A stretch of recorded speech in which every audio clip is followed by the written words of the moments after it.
Hello everyone, मेरा नाम है नील और आप देख रहे हैं निक्स द ट्रिक्स यूट्यूब चैनल। अभी जो हम लोग आज कंटेंट शुरू करने वाले हैं, ये इंडियन कॉन्स्टिट्यूशन में हम लोग पढ़ रहे हैं एम लक्ष्मीकांत से। और आज का जो टॉपिक है हमारा बच्चों, वो है संसदीय प्रणाली। संसदीय प्रणाली को समझना बहुत ही इंपॉर्टेंट होता है। क्यों इंपॉर्टेंट होता है? क्योंकि अगर हम संसदीय प्रणाली, इस सिस्टम को समझ जाएंगे, तो फिर पार्लियामेंट को समझने में हमको थोड़ी सी भी प्रॉब्लम नहीं होगी। एक्चुअली ये चैप्टर पार्लियामेंट के बाद पढ़ा जाता है, लेकिन मैं इसको पहले इसलिए बता देता हूं क्योंकि आपको बेसिक ढांचा पता हो कैसे सिस्टम काम करती है। तो संसदीय प्रणाली को इसलिए हम लोग आज पहले कवर करेंगे और कोशिश करूंगा आप इस चीज़ को अच्छे से समझें। और अगर बाय द वे कोई पॉइंट समझ में नहीं आती है तो आप वीडियो को बैक करके भी देख सकते हो, उसमें आपको सारी की सारी बातें अच्छे से समझ में आ जाएंगी। तो सबसे पहले हम देखते हैं अपने पार्लियामेंट ऑफ इंडिया को। तो पार्लियामेंट ऑफ इंडिया को एक्चुअली देखा जाए तो डिवाइड करने को तीन स्पेशल कैटेगरीज में डिवाइड किया गया। सबसे पहला और मोस्ट इंपॉर्टेंट हमारे प्रेसिडेंट होते हैं। याद रखिएगा, हिंदुस्तान के कॉन्स्टिट्यूशन में जो पार्लियामेंट्री सिस्टम है उसका जो चीफ होगा वो कौन बंदा होगा, तो उसको हम लोग प्रेसिडेंट कहेंगे। इसको हम लोग हिंदी में राष्ट्रपति भी कहते हैं। उसके बाद एक और इकाई आती है जिसको हम लोग राज्यसभा कहते हैं। और उसके बाद जो होती है इकाई लोकसभा, मतलब पीपल्स हाउस, मतलब लोगों का जो सभा होता है। लोक लोक मतलब पीपल, तो पीपल का सभा से ही लोकसभा बना है, याद रखिए। और राज्यसभा और लोकसभा, तो हमारे पार्लियामेंट सिस्टम के तीन हिस्से हुए। कौन कौन सा? सबसे पहला द प्रेसिडेंट, और दूसरा राज्यसभा, और तीसरा लोकसभा। गुड इवनिंग प्रतिभा। अब इसके बाद हम बताते हैं आपको कि ये जो चैप्टर हम पढ़ रहे हैं बच्चों, वो हम लोग पढ़ रहे हैं Indian polity by M Laxmikanth से। तो सारे के सारे कंटेंट वहीं से सॉर्ट करके ली गई है। आप इन सभी चीज़ों को इस बुक में अच्छे से पढ़ सकते हो डिटेल के साथ में। वैसे मैं डिटेल के साथ में आपको पूरी की पूरी, समझो इसको आपको खुद से पढ़ने में 2 से 3 घंटे लगेंगे, लेकिन मैं 1 घंटे में आपको, मतलब आधा से कम समय में कोशिश करूंगा सारे के सारे कंटेंट को समझा देने का। अब उसके बाद यहाँ पर ये हमारा एक चार्ट है, फ्लो चार्ट है। इस फ्लो चार्ट को आगे वाले हम लोग स्क्रीन में पढ़ने वाले हैं। आगे जो स्लाइड आएगी उसमें हम लोग इस फ्लो चार्ट को समझेंगे। इस फ्लो चार्ट के बाद एक पार्लियामेंट सिस्टम का कंट्रोलिंग सिस्टम होता है। पार्लियामेंट्री सिस्टम का कंट्रोलिंग सिस्टम, ये कंट्रोल किस प्रकार से होती है, कैसे इसका डिवीजन रिस्पॉन्सिबल होता है, किसका लेगिटिमेसी ज़्यादा होता है, लोअर रिस्क कहाँ होता है, और सारे के सारे चेन को भी हम लोग इसी वाले आगे स्लाइड में समझेंगे।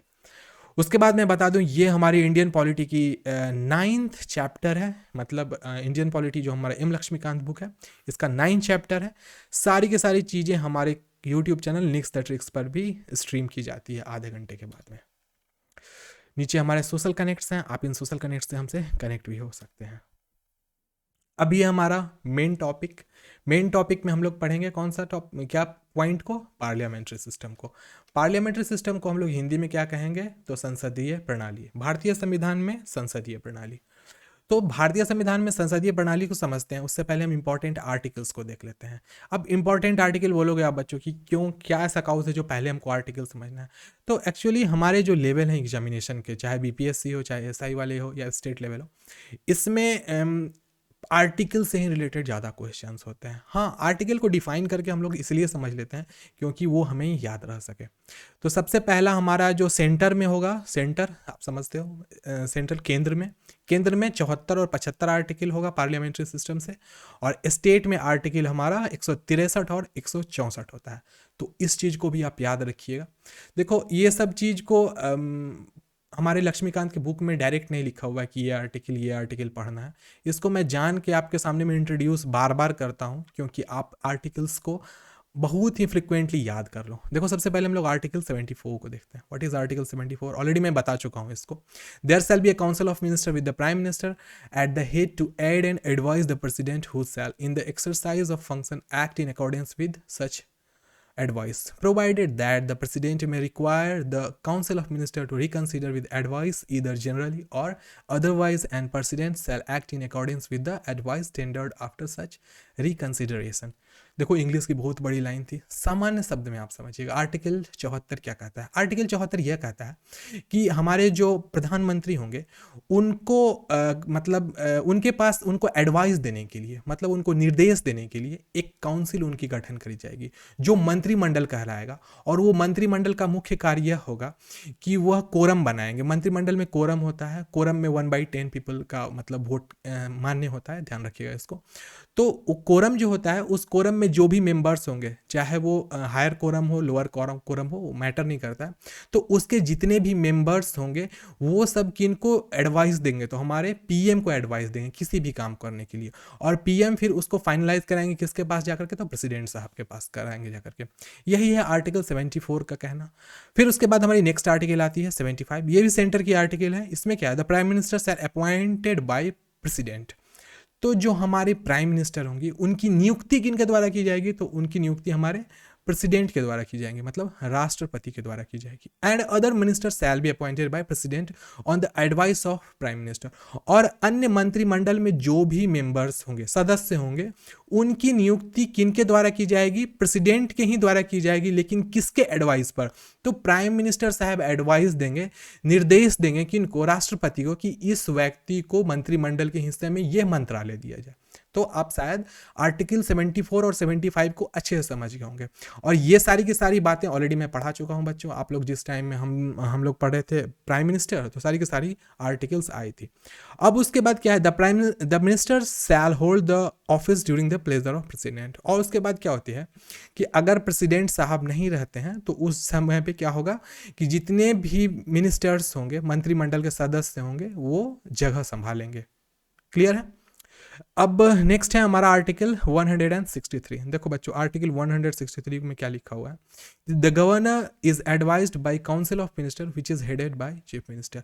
देखो जस्ट 74 के ही जैसा है आर्टिकल 163। कैसे कि गवर्नर को एडवाइस देने के लिए चीफ मिनिस्टर का एक दल होगा, और चीफ मिनिस्टर का दल कौन होगा, तो काउंसिल ऑफ मिनिस्टर होगा, मतलब एक मंत्रिमंडल होगा। चीफ मिनिस्टर जो गवर्नर को क्या करेगा, एडवाइस देगा। उसके बारे में नोट क्या लिखा हुआ है यहाँ पे कि when the governor acts at his own description no advice is needed by the council. और जब गवर्नर अपने डिस्क्रिप्शन पे काम करते हैं, जब वो अपने विचारधारा पे काम करते हैं, तो किसी भी काउंसिल ऑफ मिनिस्टर से कोई भी एडवाइस नहीं लिया जाएगा, ध्यान रखिएगा। लेकिन यहाँ पर बातें अलग होती हैं। आर्टिकल 74 और 163 में बस यही डिफरेंस होता है, एक सेंटर में लागू होता है, एक स्टेट में लागू होता है। एक में जो चीफ होते हैं वो हमारे कौन होते हैं, तो काउंसिल ऑफ मिनिस्टर के चीफ हमारे प्राइम मिनिस्टर होते हैं, और यहाँ पर जो काउंसिल ऑफ मिनिस्टर होता है वहाँ के चीफ हमारे चीफ मिनिस्टर होते हैं। और यहाँ पर क्या होता है कि जो भी निर्देश होता है वो किनके द्वारा दिया जाता है, तो चीफ मिनिस्टर के द्वारा दिया जाता है। लेकिन किनके हेल्प से दिया जाता है, तो मंत्रिमंडल के हेल्प से दिया जाता है, जिसको कंसीडर कौन करते हैं, तो प्रेसिडेंट करते हैं। लेकिन यहाँ पर अगर प्रेसिडेंट गवर्नर साहब कोई अगर निर्णय दे दिए तो उसके लिए किसी भी प्रकार का काउंसिल से निर्णय नहीं लिया जाता है। फिर आर्टिकल 75 की तरह आर्टिकल 164 है। इसमें क्या कहता है, ये गवर्नर जो साहब होते हैं, governor appoint the chief minister. तो जो गवर्नर होते हैं वो अपॉइंटमेंट करते हैं किसकी, चीफ मिनिस्टर की। तो बच्चों बार बार मैं इस चीज को बता रहा हूं क्योंकि आपको याद हो जाए। प्राइम मिनिस्टर की अपॉइंटमेंट कौन करते हैं, तो हमारे प्रेसिडेंट करते हैं। और वैसे ही गवर्नर किनको अपॉइंट करते हैं, तो चीफ मिनिस्टर को करते हैं।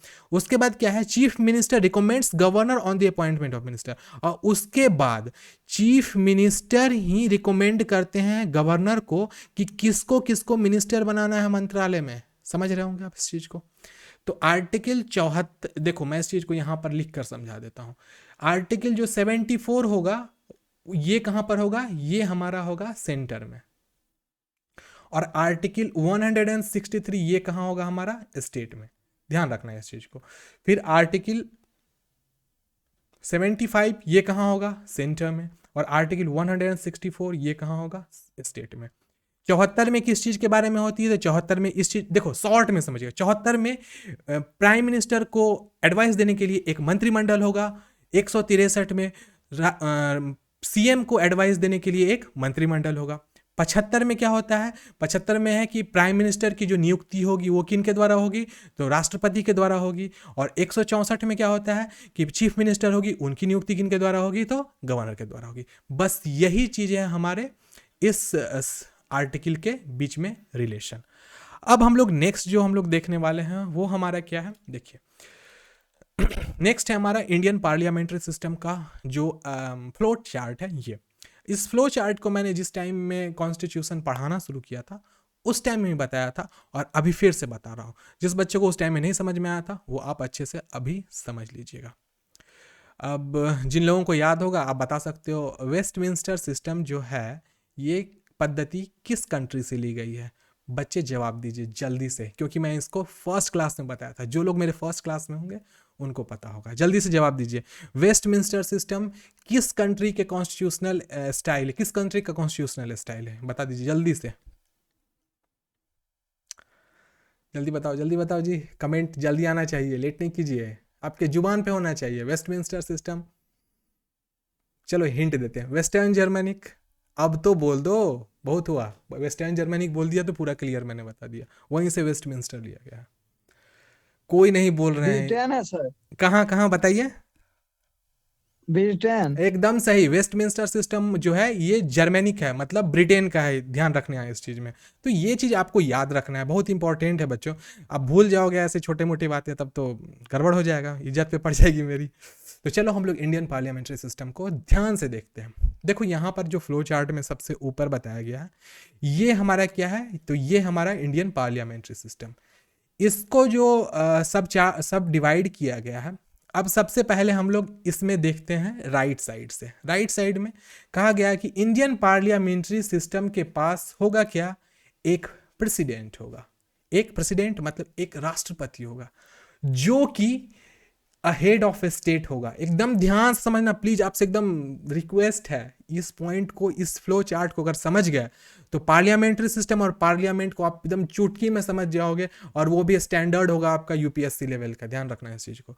तो इंडियन पार्लियामेंट्री सिस्टम में एक प्रेसिडेंट होगा जो होगा स्टेट का, मतलब राज्यों का हेड, राज्य का वो मुखिया होगा, जितने भी राज्य होंगे उसका, और साथ साथ में यूनियन टेरिटरीज को भी इसमें जोड़ा जाता है, ध्यान रखिएगा।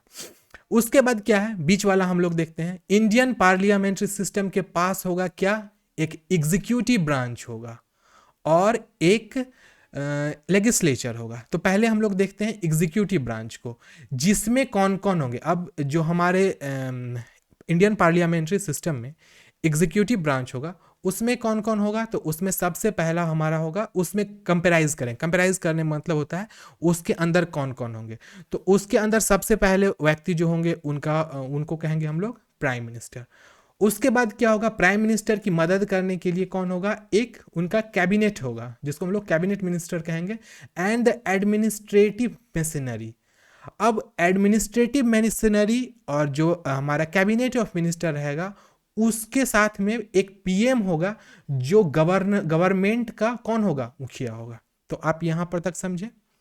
अब हम लोग नीचे आते हैं, in the prime minister, cabinet minister और एडमिनिस्ट्रेटिव मशीनरी का क्या कहेंगे हम लोग, ये सारी की सारी चीज एक साथ क्या कहलाएगी, तो वो सारी की सारी चीजें एक साथ में गवर्नमेंट कहलाएंगी।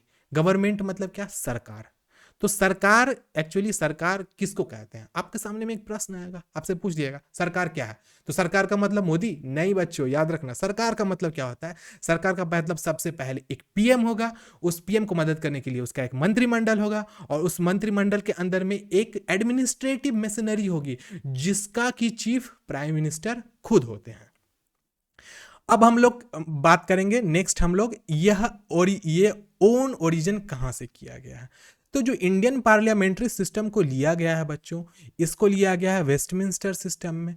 अब कुछ लोग बोलते हैं, कंफ्यूजन में आते हैं कि वेस्टमिंस्टर सिस्टम क्या है। तो वेस्टमिंस्टर सिस्टम को सामान्य रूप से आप ट्रिक से कैसे याद रख सकते हैं, तो इंग्लिश भाषा की शुरुआत कहां से हुई थी, तो वेस्टर्न जर्मनिक से हुई थी। तो वेस्टर्न याद रखना। और वेस्टर्न कल्चर का मतलब क्या होता है बच्चों, हम लोग बोलते हैं ना कि अरे लड़के लोग, लड़कियां लोग जीन्स पहनते हैं, टी शर्ट पहनते हैं, टॉप्स पहनते हैं, वो सब क्या है, कोट पहनते हैं, वो सब कहाँ का फैशन, तो वेस्टर्न। तो वेस्टर्न मतलब वेस्टर्न जर्मनिक, वेस्टर्न जर्मनिक का मतलब इंग्लैंड, ध्यान रखना।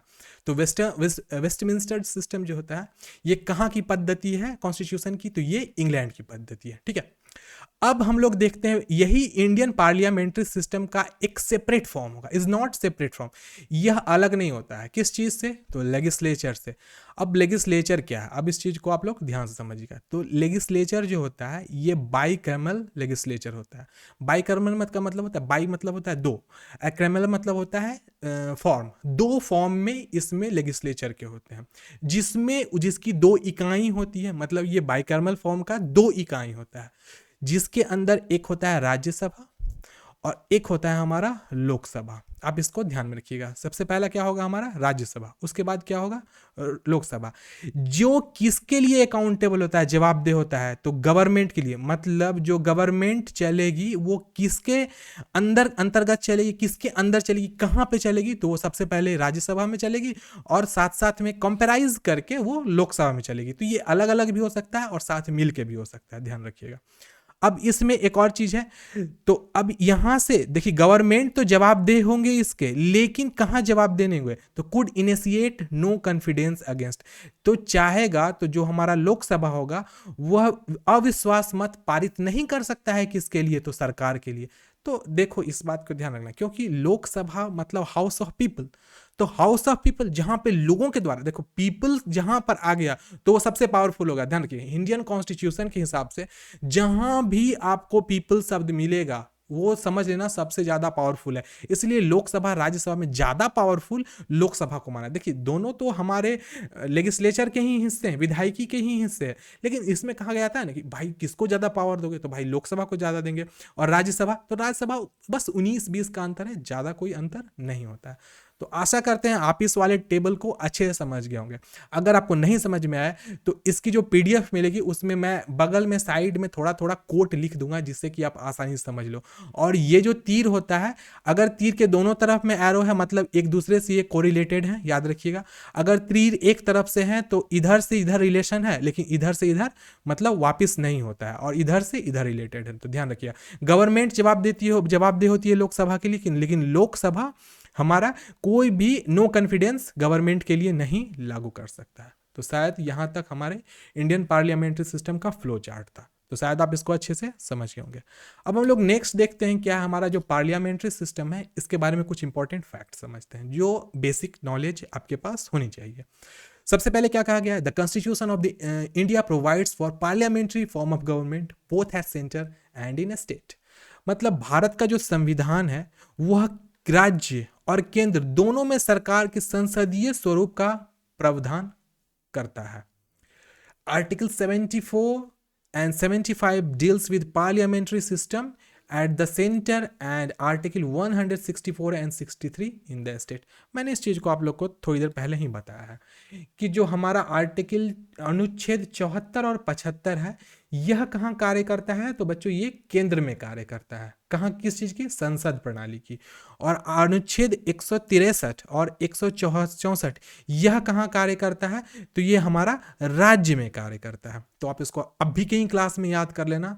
74-75 केंद्र में, 163-164 कहाँ, तो राज्य में। 74 में क्या होता है कि 74 में पीएम की मदद करने के लिए उनकी एक मंत्रिमंडल होती है। 163 में क्या होता है, तो सीएम को मदद करने के लिए उनकी एक मंत्रिमंडल होती है। 75 में क्या होगा कि 75 में जो पीएम होंगे उनको कौन शपथ ग्रहण कराएंगे, तो हमारे प्रेसिडेंट साहब कराएंगे। और 164 में क्या होता है कि जो सीएम होंगे उनको शपथ ग्रहण कौन कराएंगे, तो हमारे राज्यपाल कराएंगे। बस यही चीज है और कुछ भी आपको नहीं याद करना है। दूसरी ओर सरकार, हाँ यहाँ पे इंग्लिश में पढ़ना था हमको, The presidential system of the government, on the other hand, is one which is executive is not responsible to legislature for its policies and acts and constitutionally independent of the legislature in respect of its term of office। कहने का अर्थ, दूसरी ओर सरकार की राष्ट्रपति प्रणाली वह है जिसमें कार्यपालिका, ध्यान रखिए, कार्यपालिका अपनी नीतियों और कृत्यों के लिए विधायक के प्रति जिम्मेवार नहीं होता है। समझ में आई आपको बात?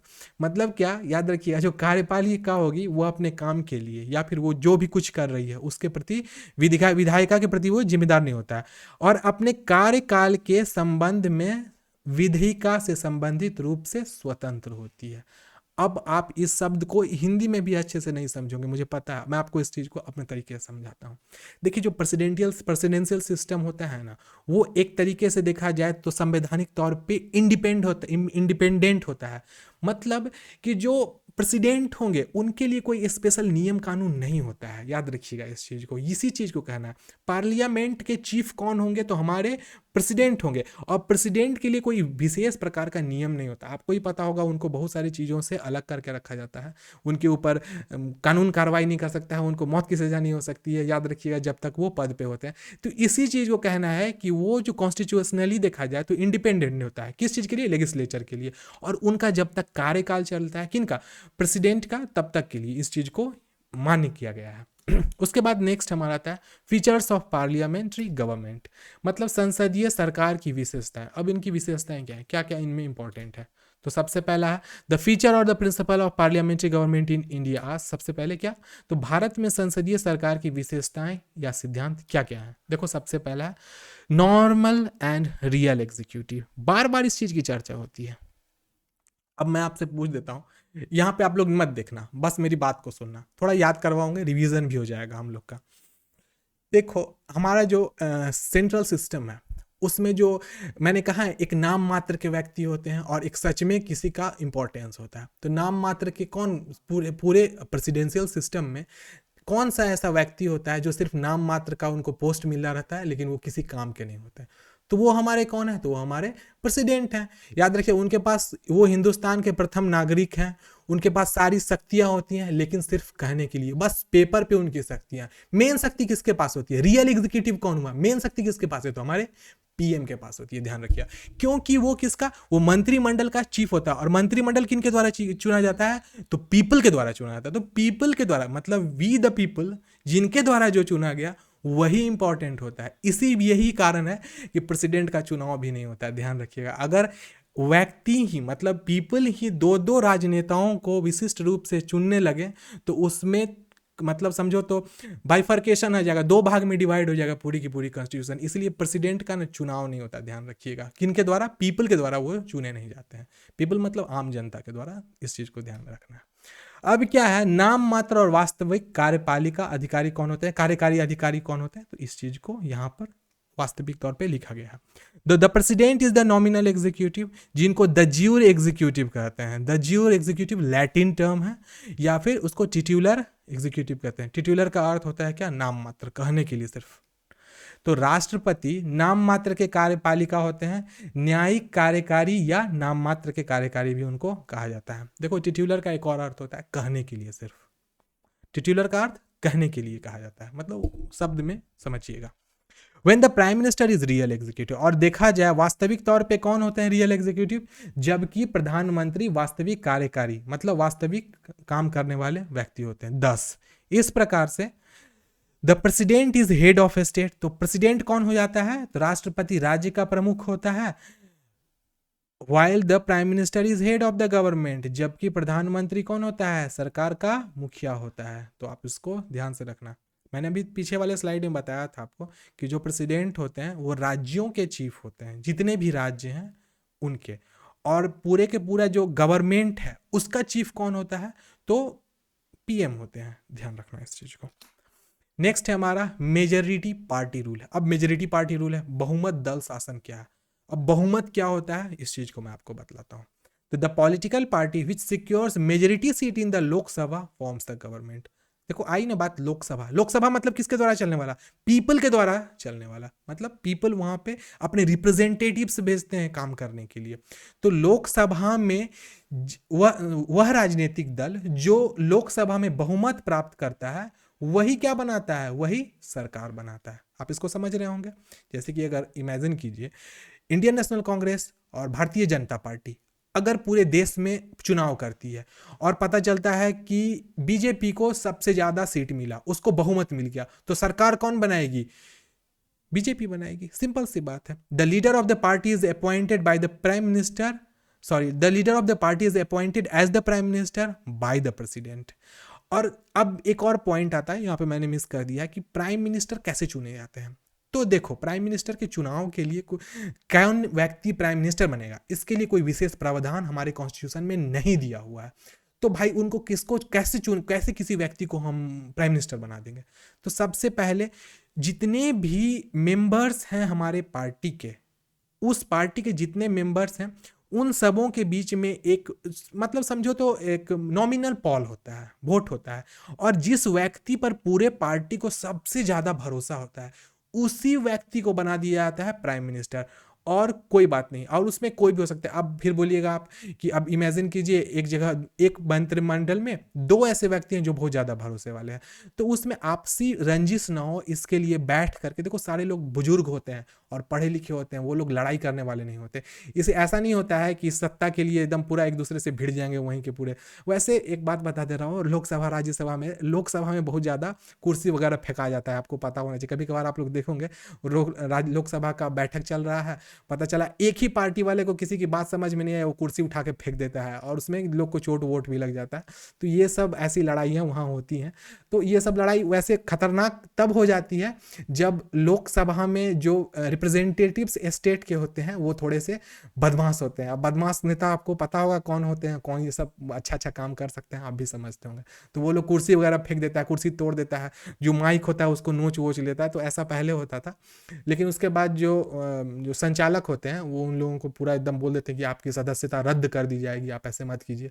तो वो लोग शांत हो जाते हैं, क्योंकि वहाँ पे वो प्रिंसिपल होते हैं एक तरीके से। जैसे कि हमारे लोकसभा के जो सभापति होते हैं वो एक्चुअली इस चीज़ के लिए बोल सकते हैं कि देखो आप अगर ऐसे करोगे तो आप पे कार्रवाई कर दी जाएगी, संविधान के नियम को आपको मानना पड़ेगा। तो वो लोग मान जाते हैं, क्योंकि समझदार भी होते हैं एक तरीके से देखा जाए तो वो।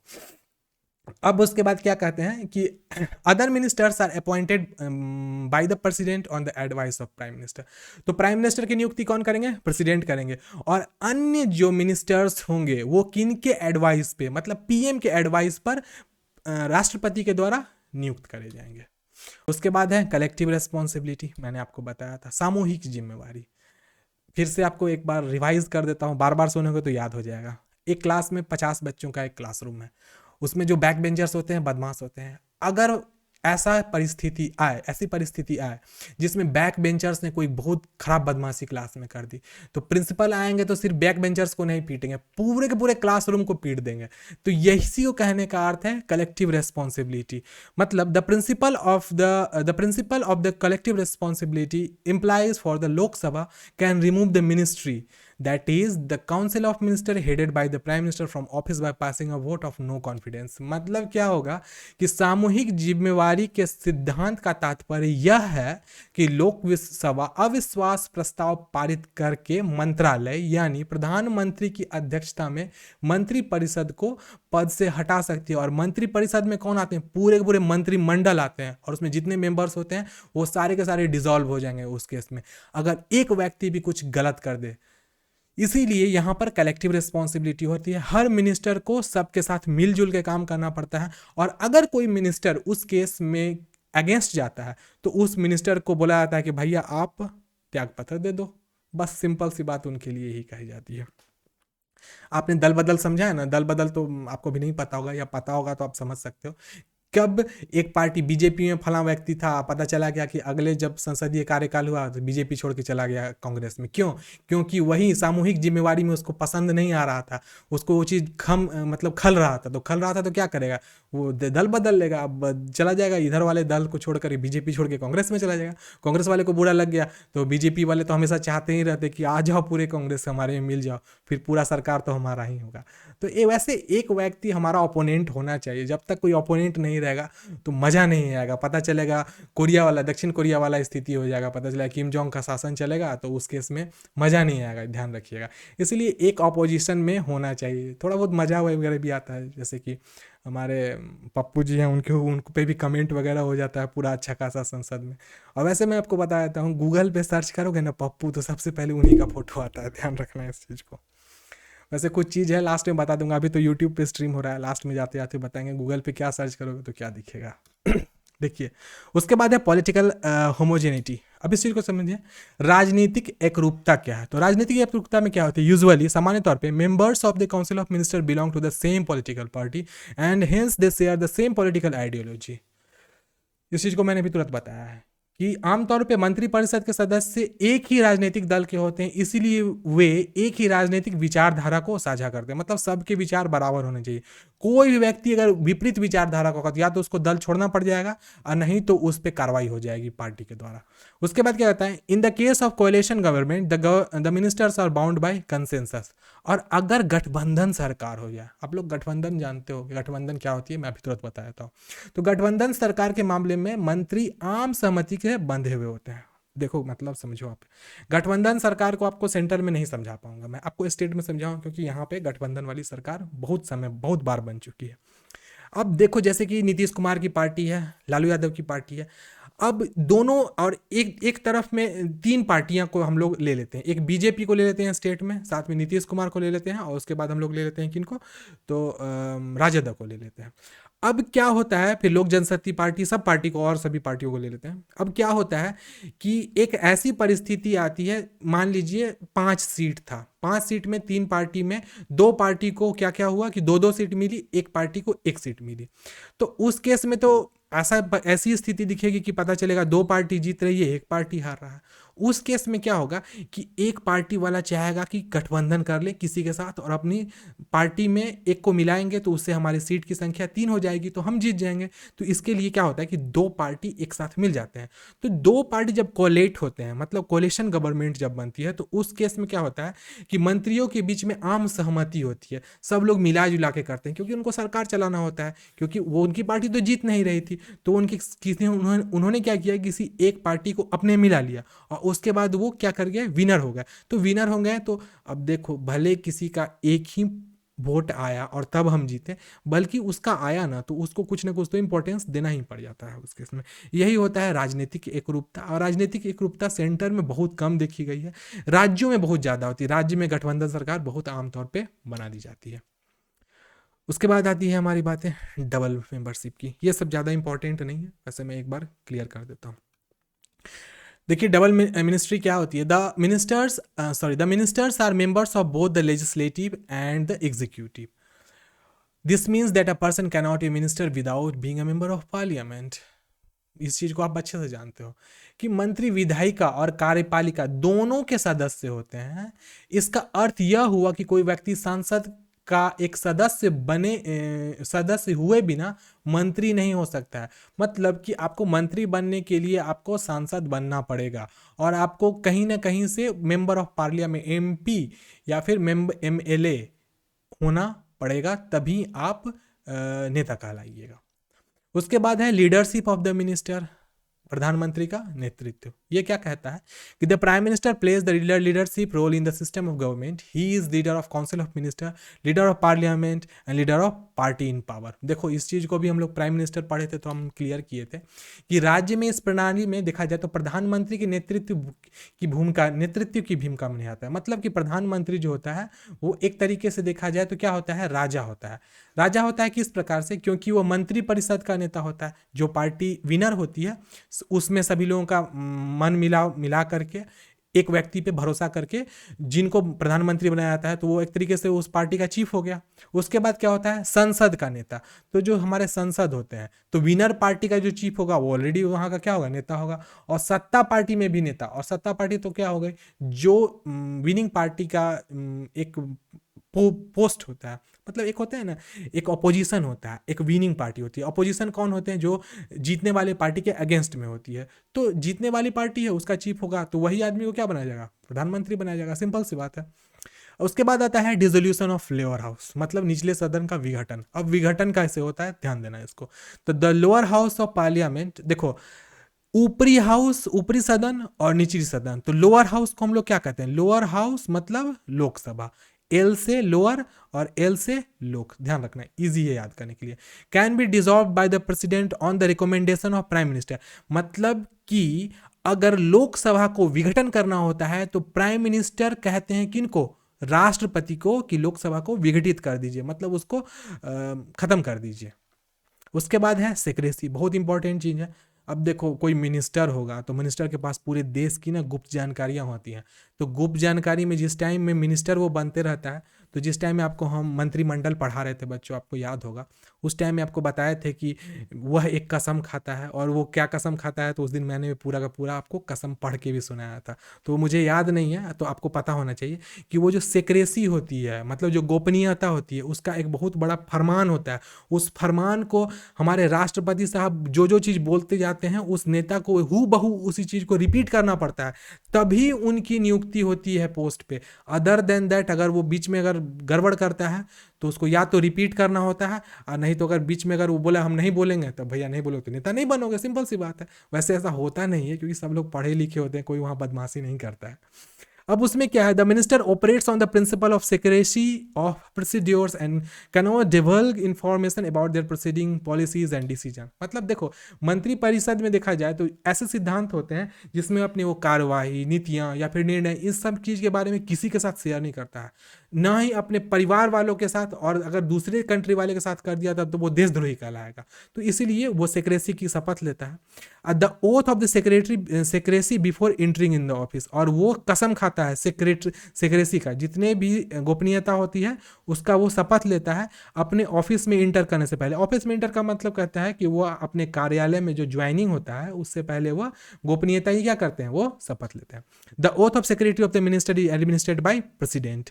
और ये भी मैंने भी थोड़ा बताया कि मंत्रियों की जो गोपनीयता का शपथ होता है वो राष्ट्रपति द्वारा खिलवाई जाती है, मतलब दिलाई जाती है। तो मतलब कसम खाओ, तो कसम खाने का मतलब वो जो गोपनीयता का जो प्रोमिसेस है वो किनके सामने में और किनके मदद से होता है, तो वो राष्ट्रपति की मदद। राष्ट्रपति बोलते जाते हैं, जितने सोचो मंत्रिमंडल में अगर 256 मेंबर है तो वो सभी मेंबर का एक एक करके जो भी मतलब प्रोसीड्योर्स होगा, चाहे भले उसमें 5 दिन क्यों ना लगे, देखो ज़्यादा लंबा प्रॉमिस होता नहीं है, लेकिन वो हर एक व्यक्ति को वहाँ पे जाके कसम खाना ही पड़ता है। उसके बाद नेक्स्ट हमारा ये डिफरेंस है पार्लियामेंट्री सिस्टम और प्रेसिडेंशियल सिस्टम में। अब इस चीज़ को अभी बताना क्यों ज़रूरी है मैं आपको अच्छे से बतलाता हूँ। देखो आप इस चीज़ को, वैसे इसका हिंदी मुझे करने में बहुत प्रॉब्लम हो रही थी क्योंकि इसके जो वर्ड्स हैं वो बहुत टफ थे। इसको मैं अगर जैसे हिंदी में ट्रांसलेट कर रहा था तो वो कुछ और शब्द में बदल जा रहे थे, तो मैं कोशिश करूँगा आपको, आप इंग्लिश वाले टेबल से ही बच्चों समझने की कोशिश करना। तो देखो सबसे इंपॉर्टेंट हमारा पार्लियामेंट्री सिस्टम जो हम लोग पढ़ रहे हैं, और इसके विपरीत में जो प्रेसिडेंशियल सिस्टम होता है वो कैसे महत्वपूर्ण होता है हम लोग अभी समझेंगे। देखो यहाँ पर उसी चीज़ को मैंने एक फ्लो चार्ट, मतलब सर्कुलर चार्ट, मतलब जो पाई चार्ट है उसके हिसाब से बनाया है। सर्कुलर फ्लो में कौन कौन जगह पे दोनों जगह मैच कर जाते हैं, मैंने इसको भी इधर मेंशन किया है। देखो सबसे पहले पार्लियामेंट्री सिस्टम होता है, उसमें डुअल एग्जीक्यूटिव्स होते हैं, और जो प्रेसिडेंशियल सिस्टम होता है इसमें सिंगल एग्जीक्यूटिव होता है। प्रेसिडेंशियल सिस्टम में प्रेसिडेंट पावरफुल होता है, और पार्लियामेंट्री सिस्टम में देखा जाए तो प्रेसिडेंट के साथ साथ में पीएम भी पावरफुल होता है, मतलब दोनों एक दूसरे के पूरक होते हैं। उसके बाद क्या है, पार्लियामेंट्री सिस्टम में मेजॉरिटी पार्टी का रूल होता है, जो व्यक्ति जीतेगी लोकसभा में वही अपनी सरकार बनाएगी और वही मेजोरिटी और किंग कहलाएगी। और प्रेसिडेंशियल पावर में क्या देखा जाए तो presidency and legislator elected separately for a fix term. तो इसमें प्रेसिडेंट जिन लोगों को इलेक्ट करेगा सेपरेटली, उन सबों के लिए एक निश्चित समय काल होता है, उसी समय तक उनको काम करना पड़ता है। अगर प्रेसिडेंशियल रूल अगर 6 महीने के लिए लगा हुआ है तो 6 महीने होगा, फिर उसके बाद एक्सटेंड करेगा फिर 6 महीने के लिए, तो फिर 6 महीने, ऐसे 6 महीने करके उसको एक्सटेंड करते जाएगा। और उस समय में जिस व्यक्ति को भी इलेक्ट किया जाएगा सेपरेटली, वह अपने उस काल तक के लिए काम करेंगे। अब क्या होता है पार्लियामेंट्री सिस्टम में कलेक्टिव रिस्पॉन्सिबिलिटी हो, मतलब सब कोई एक साथ जवाबदेही होती है। एक गलती करेगा पूरा का पूरा मंत्रिमंडल विघटित हो जाएगा। लेकिन यहाँ पे भाई गलती किसी की नहीं होती है, क्योंकि प्रेसिडेंशियल सिस्टम में गवर्नर राज्य में रूल तो कर रहे हैं, लेकिन कंडीशन होती है कि उसके जो मुखिया होते हैं वो प्रेसिडेंट साहब खुद होते हैं। तो इसीलिए यहाँ पर कोई रिस्पॉन्सिबिलिटी किसी सरकार के ऊपर नहीं आती, क्योंकि मैंने बताया कि प्रेसिडेंट से तो कोई गलती ही नहीं हो सकती है। उसके बाद है प्रेसिडेंशियल होमोजेनिटी। अब क्या होती है, वो एक मत होते हैं। पॉलिटिकल होमोजेनिटी, इसमें जो पॉलिटिकल सिस्टम होता है, राजनीतिक सिस्टम, वो एक मत होकर चलता है, मतलब कोई एक दूसरे से लड़ाई उड़ाई नहीं करता है। अब सेम पार्टी है तो सेम पार्टी में लड़ाई हो जाएगा तो गड़बड़ हो जाएगी, इसलिए कोई लड़ाई उड़ाई नहीं करता है। इधर में क्या होता है, प्रेसिडेंशियल सिस्टम है, political homogeneity may not exist. यहाँ पे किसी प्रकार का पॉलिटिकल होमोजेनिटी, अब पॉलिटिक की बात ही नहीं कर रहे हो यहाँ पे, तो प्रेसिडेंट साहब का नियम चल रहा है, तो प्रेसिडेंट से ऊपर हिंदुस्तान में कौन है कहने के लिए, कोई नहीं है। वैसे देखो पीएम साहब एक्चुअली मेन होते हैं, लेकिन प्रेसिडेंट से ऊपर हिंदुस्तान में पावरफुल कोई व्यक्ति नहीं है, क्योंकि कुछ भी चीज़ होगा ना तो सबसे नीचे जो सिग्नेचर होगा लास्ट में वो प्रेसिडेंट का ही होता है, ध्यान रखिएगा। यहाँ पे डबल मेंबरशिप होती है, यहाँ पे सिंगल मेंबरशिप होती है। अब डबल मेंबरशिप का मतलब क्या होगा, पीएम प्रेसिडेंट यहाँ पर आएंगे, लेकिन यहाँ पे सिर्फ प्रेसिडेंट पावरफुल होगा, गवर्नर नहीं। गवर्नर तो वहाँ पे सिर्फ उसका समझो तो एक स्टाफ के रूप में काम करता है प्रेसिडेंट के, अदर देन दैट कुछ भी नहीं वहाँ पे। उसके बाद है यहाँ पे लीडर कौन होंगे, यहाँ पे राजनीतिक जो पार्टी के जो मुखिया होंगे वो प्राइम मिनिस्टर होंगे, यहाँ पे प्रेसिडेंट होंगे। देखो जहाँ पार्लियामेंट्री सिस्टम वहाँ पे पीएम साहब राज करेंगे, जहाँ प्रेसिडेंशियल सिस्टम वहाँ प्रेसिडेंट साहब राज करेंगे। याद रखिएगा, पार्लियामेंट्री सिस्टम पूरे कंट्री पे लागू होगी, लेकिन प्रेसिडेंशियल सिस्टम हो सकता है राज्य में, आधे राज्य में भी लागू, सॉरी आधे राज्य में तो नहीं होता है। वैसे इंदिरा गांधी के टाइम में ऐसा कंडीशन आया था कि प्रेसिडेंशियल सिस्टम पूरे के पूरे कंट्री पे ही लागू कर दिया गया था, लेकिन उसी समय 42वां संविधान संशोधन किया गया और उसके बाद से इस चीज़ को लाया गया कि भैया अब जो प्रेसिडेंशियल सिस्टम होगा नहीं, कोई एक जगह पे लग सकती है, ऐसा नहीं कि पूरे के पूरे देश में आप जब चाहो तब इमरजेंसी लगा दोगे, प्रेसिडेंशियल सिस्टम लगाओगे, ऐसा नहीं। अब जहां जरूरत होगी वहां लग सकता है, जहां जरूरत नहीं होगी वहां नहीं लगा जाएगा, वहां खाली छोड़ दिया जाएगा। अब इसमें क्या होता है, डिसोल्यूशन, लोअर हाउस जो होता है लोकसभा, वो डिसॉल्व हो जाता है, और इसमें लोकसभा डिसॉल्व होने का कोई चांस ही नहीं है। इसमें क्या होता है, फ्यूजन ऑफ पावर, इसमें शक्ति ना बांटी हुई रहती है, याद सॉरी फ्यूज रहती है, बांटी हुई नहीं रहती है, शक्ति एक जगह पे केंद्रित होती है, अभिकेंद्रित होती है शक्ति, लेकिन यहाँ पे जो शक्ति होती है वो बटी हुई होती है। कैसे? क्योंकि यहाँ पे कोई नेता वोता काम नहीं करता है, प्रेसिडेंट साहब काम करते हैं, तो भैया यहाँ सेपरेट होकर चला गया किसके, सेंटर में, और सेंटर में किसका चलता है, तो सेंट्रल में चलता है लोकसभा का पावर। तो लोकसभा में जो विनिंग पार्टी का जो मंत्रिमंडल होगा वही जो डिसीजन लेगा, उसी को लास्ट में प्रेसिडेंट को लागू करवाना पड़ेगा स्टेट में। तो एक्चुअली देखा जाए ना तो यही है पावर का separation, power separation of power in country. वैसे इस पर एक स्पेशल टॉपिक मैं आपको बनाऊंगा जिस टाइम में सेपरेशन ऑफ पावर बताऊंगा, आपको समझ के आएगा, पता चलेगा कि कैसे एक सीएम चाहे तो बहुत बड़ा डिसीजन नहीं ले सकता है और चाहे तो ले भी सकता है, और अगर लेगा तो उसको किसका किसका सपोर्ट चाहिए होगा। वैसे मैं आपको बता देता हूं, अगर एक सीएम को एक पीएम अगर सपोर्ट कर देना तो वो कुछ भी खतरनाक काम कर सकता है राज्य में, वो राज्य को तोड़ भी सकता है, राज्य एक नया राज्य बना सकता है, उसके सीमा को बढ़ा सकता है। क्यों? क्योंकि उसको सपोर्ट मिल रहा है किसका, तो पीएम का। और पीएम चाहेंगे तो जिस प्रकार से अपने मंत्रिमंडल को घुमा करके प्रेसिडेंट को बोल करके राज्यों की सीमा को बढ़वाना चाहेंगे तो वो आसानी से बढ़ सकता है। तो इसलिए ध्यान रखिएगा, पीएम ना, जितने भी सीएम होते हैं ना, कभी भी पीएम के बारे में अगेंस्ट में कुछ नहीं बोलते हैं। अगर कोई बोलते हैं तो उनको बहुत गुस्सा आया हो रहा था, इसलिए बोलते हैं। जैसे कि हमारी ममता दीदी फटाक से गुस्सा जाती हैं मोदी साहब पर। आपको पता होना चाहिए, मोदी साहब गए थे उनसे मिलने के लिए कोलकाता, पता चला वो गुस्सा गई, बोली क्या कि मोदी से गवर्नमेंट जो है ना मेरे अगेंस्ट में जा रही है, यहाँ लोगों को भड़का रहे हैं। तो इस प्रकार का आ जाता है, और उनका गुस्सा वैसे भी लाजिम है, क्योंकि बता दे रहा हूँ जितनी भी योजनाएं आती हैं वेस्ट बंगाल को सबसे लास्ट में मिलती हैं। क्यों? क्योंकि डब्लू वर्ड है, देखो योजनाएं शुरू होती है ए से, बी से, सी से, डी से, और डब्लू आते आते योजना 1.5-2 साल हो जाता है। तो सभी योजना जो लास्ट में मिलती है ना, इसीलिए ममता दीदी को गुस्सा भी आया रहता है कि भैया हमको योजना समय पे नहीं मिल सकता है। तो ममता दीदी इस चीज़ के लिए पीएम को बहुत बार बोली भी हैं कि वेस्ट बंगाल का नाम बदल करके बंगाल कर दीजिए, तो ऐसा नहीं हो रहा है। अब वेस्ट बंगाल है पूरब में, लेकिन कहलाता वेस्ट बंगाल है, तो जो नाम पहले से चल रहा है इसीलिए नहीं बदला जा रहा है। अब ऐसे और भी बहुत सारी बातें हैं, आपको पता होना चाहिए। रोहिंग्या जो हैं, जो आ गए हम लोग हमारे बांग्लादेश से, उनको ममता दीदी बहुत ज़्यादा सपोर्ट भी करती हैं, और इसके अगेंस्ट है मोदी सरकार। ममता दीदी चाहती है कि उनका पूरा का पूरा देश, मतलब राज्य में ना उनका कंट्रोल चले, लेकिन मोदी साहब ऐसा नहीं होने देते। तो ये सब देखो पॉलिटिकल मुद्दा है, मैं ज़्यादा बोल नहीं सकता हूँ, लेकिन यही सब एक मुद्दा है जिसके कारण से उनको थोड़ा बुरा भी लगा हुआ है। तो नेता लोगों को क्या कहा जा सकता है, अब उनकी मोटो, उनकी थिंकिंग अलग होती है बच्चों, आप समझना है इस चीज़ को। अब हम लोग देखते हैं मेरिट्स एंड डिमेरिट्स, खामियां और अच्छाई, इसके बारे में हम लोग समझते हैं। तो डिमेरिट मतलब खामियां और मेरिट मतलब अच्छाई। देखो harmony between legislature and executive, देखो लेगिस्लेचर और एग्जीक्यूटिव के बीच में संबंध अच्छे होते हैं। यहाँ पर लेगिस्लेचर और एग्जीक्यूटिव के बीच में झगड़ा होता है। अब लेगिस्लेचर और एग्जीक्यूटिव को हम लोग अगले की क्लास में अच्छे से समझने वाले हैं, ध्यान रखिएगा, क्योंकि अभी करेंगे तो बहुत लंबी क्लास हो जाएगी और हमको भी 10 मिनट में 2 स्लाइड और आपको बताना है, ठीक है। अब यहाँ पे गवर्नमेंट रिस्पॉन्सिबिलिटी होती है, यहाँ पे गवर्नमेंट की रिस्पॉन्सिबिलिटी नहीं होती है। यहाँ पे डेस्पोटिज्म होते हैं, यहाँ पर ऑटो डेस्पोटिज्म का, देखो ये डेस्पोटिज्म कहने का अर्थ हुआ कि आप लोग जानते होंगे यहाँ पे तानाशाही नहीं चलती है। देखो जो पार्लियामेंट्री सिस्टम होगी ना, इसमें कोई तानाशाह नहीं हो सकता है। लेकिन देखो यहाँ पर राज्य में अगर प्रेसिडेंशियल रूल लागू हो गया तो वहाँ तानाशाही चलने लगती है। आपका जो फंडामेंटल राइट्स होता है ना, एफआर, वो गायब हो जाता है। Article 19 invalid, 20 invalid, 21 invalid, sorry 20 तो चलता भी है, लेकिन आर्टिकल 19 और 21 तो इनवैलिड हो जाता है। आप वहाँ पे कुछ बोल भी नहीं सकते हो। आप बोलना चाहोगे तो भाई अब न पोस्टर बैनर से बोल सकते हो, न मुंह से बोल सकते हो, न 4-5 लोग घूम सकते हो, ये सारे के सारे वहाँ पे समझो। तो प्रेसिडेंशियल रूल राज्य को देखा जाए तो मजबूत बना देता है, लेकिन लोगों को ही कमजोर बना देता है। लेकिन पार्लियामेंट्री सिस्टम में लोग मजबूत रहते हैं, सरकार कमजोर रहती है, ध्यान रखिए। क्योंकि पार्लियामेंट किन से बनता है, पीपल से बनता है, लेकिन प्रेसिडेंट किन से बनता है, तो प्रेसिडेंट तो सुप्रीम पावर है ना, तो वो जिस प्रकार से चाहे राज्य को घुमाना वैसे वो घुमाते हैं। इसमें वाइड रिप्रेजेंटेशन होता है, तो इसको रिप्रेजेंट करने के लिए बहुत सारे लोग होते हैं। इसमें रिप्रेजेंट करने के लिए भाई एक व्यक्ति होता है गवर्नर, और वो भी रिप्रेजेंट किसको करता है, तो भाई प्रेसिडेंट को रिप्रेजेंट गवर्नर करता है स्टेट में। तो भैया यहाँ पे तो रिप्रेजेंट करने वाले भी ऑटोक्रेटिक हो गए, मतलब एक उनका ही शासन चलेगा, दूसरे कोई तो होते ही नहीं है वहाँ पे।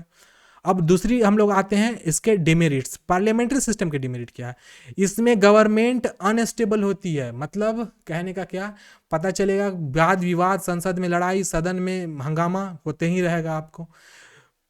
यहाँ पर स्टेबल होती है कि सरकार चला रही है तो अपने हिसाब से लाती है, बोलने वाला कोई विपक्षी होता ही नहीं है। लेकिन जो पार्लियामेंट्री सिस्टम होती है इसमें एक विपक्ष में एक ठोस बैठा हुआ रहता है, एकदम जैसे बीजेपी है अभी, तो विपक्ष में आईएनसी बैठा हुआ है, इंडियन नेशनल कांग्रेस। तुम कुछ उल्टा करो, तुम पर तो उंगली उठाने के लिए हम एकदम तैयार ही हैं। एकदम अच्छा अच्छा टिक्का टिप्पणी होता है। आप लोकसभा टीवी, राज्यसभा टीवी को तो अब एक साथ मर्जर करके बना दिया गया संसद टीवी। अब संसद टीवी में देख लीजिएगा, पता चलेगा कभी कभार तो हंसी आने लगी। तो वहाँ के जो एग्जीक्यूटिव होते हैं लोकसभा या राज्यसभा के, वो भी कभी कभार मजाक देख करके उनको भी हंसी आती है कि कितने बड़े बड़े आदमी हैं और इस प्रकार का मतलब गड़बड़ काम कर रहे हैं, ऐसे ऐसे बात बोल दे रहे हैं। मतलब अपशब्द नहीं बोला जाता है, लेकिन एक अच्छे तरीके से बोल दिया जाता है। अब उसके बाद में नो कंटिन्यूटी ऑफ पॉलिसी। देखो यहाँ पॉलिसी समान रूप से लगातार नहीं चल पाती है। इसमें क्या, पॉलिसी जितने भी आएंगी वो राज्य में एकदम लागू करी जाएगी। अगेंस्ट सेपरेशन ऑफ पावर, देखो पार्लियामेंट्री सिस्टम पावर का सेपरेशन नहीं होने देता है, लेकिन यहाँ पर पावर का सेपरेशन हो जाता है। सेपरेट होकर चला जाता है कि इनके पास में, प्रेसिडेंट के पास में, लेकिन यहाँ पे पीपल के पास पावर रहती है। अब गवर्नमेंट्स आर एमेच्योर्स। एमेच्योर का मतलब होता है यहाँ पे नवसिखिया। यहाँ पे जो पार्लियामेंट्री सिस्टम होता है इसमें जो नेता होते हैं उनके पास ज़्यादा एक्सपीरियंस नहीं होता है, कहने की बात है, सिर्फ याद रखना इसमें कहने की बात है, और यहाँ पर सिर्फ एक्सपर्ट ही होते हैं। तो ये देखो, ये लास्ट वाला पॉइंट थोड़ा सा कंट्राडिक्टरी है कि आप कैसे कह सकते हो यहाँ एमेच्योर लोग होते हैं। देखो एमेच्योर कहने का मतलब ये हुआ कि वो लोग कम पावरफुल होते हैं, और जहाँ प्रेसिडेंशियल होता है तो वो ज़्यादा पावरफुल है, इसीलिए उसको इमेच्योर कहा गया है। अब इस दोनों टेबल से समझने की कोशिश कीजिएगा, पार्लियामेंट्री और प्रेसिडेंशियल सिस्टम को। देखो ये जो बीच वाला पॉइंट आपको दिखेगा बच्चों, ये एक ऐसा जगह है दोनों मतलब सिस्टम में, पार्लियामेंट्री या फिर प्रेसिडेंशियल, दोनों जगह बराबर हो जाते हैं। तो प्राइम मिनिस्टर यहाँ पे पार्लियामेंट्री सिस्टम में लीडर होता है और वो लॉ बनाता है। इसमें लेजिस्लेचर सिर्फ लॉ बनाता है, पार्लियामेंट्री से ही सिलेक्ट करता है कौन हमारा प्राइम मिनिस्टर होगा, लेकिन यहाँ पर president is selected by citizen, president leader only. और यहाँ पर लीडर कौन होता है प्रेसिडेंशियल सिस्टम में, सिर्फ प्रेसिडेंट। अब उसके बाद है prime minister can dissolve the parliament. Prime minister चाहें तो पार्लियामेंट का डिसॉल्वेशन किसके द्वारा, प्रेसिडेंट के द्वारा करा सकते हैं, लेकिन legislature and president serves a fixed amount of time. और यहाँ पे टाइम पीरियड एक निश्चित डाल दिया जाता है कि भैया इतने दिनों तक ही लागू होगा, तो उनके लिए टाइम पीरियड रहता है। लेकिन ये प्राइम मिनिस्टर चाहे तो जब चाहे वो पार्लियामेंट को डिसॉल्व कर सकते हैं। Parliament members can vote and elect a new prime minister. अगर कोई प्राइम मिनिस्टर ठीक से काम नहीं कर रहा है तो पूरी की पूरी जो मंत्रिमंडल होती है एक नए व्यक्ति को पीएम बना सकती है। लेकिन यहाँ पे president does not take law, president के लिए कोई नियम कानून नहीं, जो प्रेसिडेंट है वही सब कुछ है। उसके बाद है may have a head of state with a little power king on queen. अब चाहे तो इसमें हेड ऑफ स्टेट में एक राजा या एक रानी हो सकती है। रानी हमारी कौन, तो इंदिरा गांधी, और राजा अभी के टाइम में कौन, तो हमारे मोदी साहब।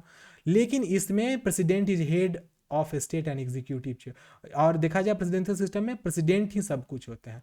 अब बीच में क्या आता है, तो सिटीजन्स इलेक्ट लॉ मेकर। अब कौन नियम बनाएगा, यह व्यक्ति, यह पीपल के द्वारा तय होता है, पार्लियामेंट्री में भी और प्रेसिडेंशियल में भी। और leaders head the military and guns government. और याद रखिएगा जो नेता होते हैं चाहे वो पार्लियामेंट के फॉर्म में हो या प्रेसिडेंट के फॉर्म में हो, वो मिलिट्री और गवर्नमेंट को एक असंवैधानिक रूप से, मतलब एक दूसरे वे से चला सकते हैं। लेकिन ऐसा ये वाला केस नहीं आता है। आप बोलो क्यों नहीं आता है, क्योंकि यहाँ प्रेसिडेंट ही ना इंडिया में पावरफुल है। वैसे ये जो मैप लिया गया है ये सिर्फ समझाने के लिए लिया गया है, आपको ध्यान रखिएगा, ये वाला पॉइंट उतना ज़्यादा इंपॉर्टेंट नहीं है।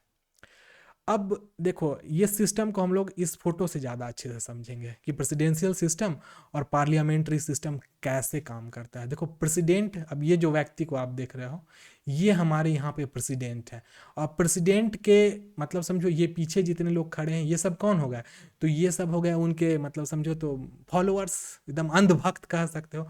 तो प्रेसिडेंशियल सिस्टम में प्रेसिडेंट कौन होगा, मुखिया हो जाएगा, और उनके जो फॉलोअर्स होंगे वो मिलिट्री वाले भी हो सकते हैं, लॉ मेकर्स भी हो सकते हैं, बिजनेसमैन भी हो सकते हैं और नेता भी हो सकते हैं। लेकिन जहां पार्लियामेंट्री सिस्टम की बच्चों बात आ जाएगी, वहां पे जो पीएम होगा वही मुखिया हो जाएगा और उसी के हाथ में रहेगा पूरा का पूरा पावर, और उनके साथ में खड़े होने के लिए ये लोग चले आएंगे।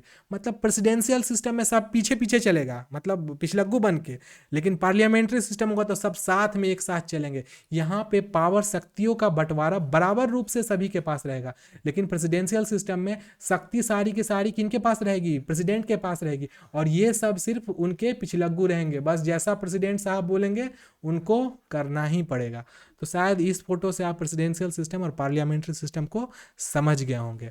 प्रेसिडेंशियल सिस्टम कहाँ चलती है बच्चों? तो ये चलती है पीपल, लोगों के द्वारा, और इसमें प्रेसिडेंट और पार्लियामेंट ही होते हैं, और इसका एग्जाम्पल है हमारे अमेरिका का। और पार्लियामेंट्री सिस्टम कहाँ चलता है बच्चों? तो ये भी पीपल के द्वारा चलता है, लेकिन पीपल कंट्रोल होता है किनके द्वारा? पार्लियामेंट के द्वारा। अब पार्लियामेंट में पीएम होते हैं और कैबिनेट होते हैं, और उसका उदाहरण क्या है? हमारा हिंदुस्तान। तो शायद उम्मीद कर रहा हूँ बच्चों यहाँ तक आप चीज़ों को अच्छे से समझ गए होंगे। तो बस यहीं तक आज की हमारी क्लास थी। आप इस फोटो को भी अच्छे से समझ लो कैसे कौन सा सिस्टम काम करता है। ऑलरेडी मैंने सभी चीज़ों को पहले वाले क्लासों में भी बता दिया है, अभी के भी क्लास में हमने हर चीज़ को अच्छे डीपली आपको बता दिया है। इस चीज़ को अगर रिवीजन करना चाहते हो तो हमारी जो नोट्स आपको अवेलेबल कराई गई है व्हाट्सएप वाले ग्रुप में, आप उसको, वो बहुत दिन पहले मैंने कर दिया था, आप उससे भी देख सकते हो। नहीं तो अगर आपके पास एम लक्ष्मीकांत है तो सारी की सारी कंटेंट को आप वहाँ से अच्छे से समझ सकते हैं। तो आज ही क्लास की हम लोग को यहीं पे ख़त्म करते हैं। नेक्स्ट डे नए कंटेंट के साथ मिलेंगे, तब तक के लिए बाय बाय। यूट्यूब वाले सारे बच्चों आप लोग को बाय बाय। और